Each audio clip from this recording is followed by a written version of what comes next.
Les Escartons sont vraiment une organisation originale qui est née progressivement de la Charte des libertés. La République qui a supprimé les escartons.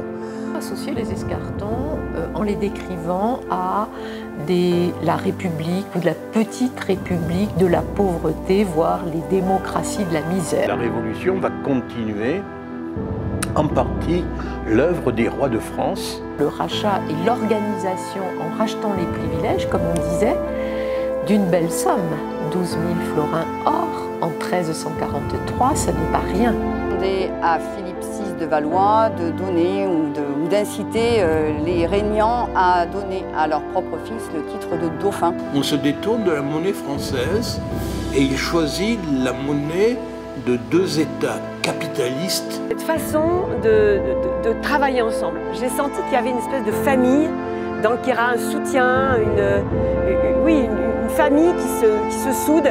Et ce qui est important, c'est de savoir, c'est de se demander comment les Briançonnais ont pu réunir ces sommes. Dès l'édit de Villers-Cotterêts, en fait, en 1539, le français, en tout cas le vieux François, va être plébiscité dans les textes officiels.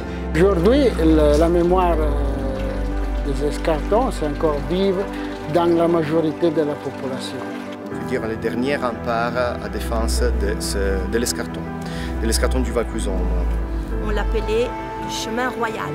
Le mot fin, c'est pas encore écrit. Donc cette capacité que nous avons à travers le dispositif du Pays d'Art et d'Histoire de mettre en relation les nombreux acteurs autour des sujets qui font aujourd'hui la richesse de notre beau territoire, mais également qui participent donc à l'inscription et à la définition de son avenir.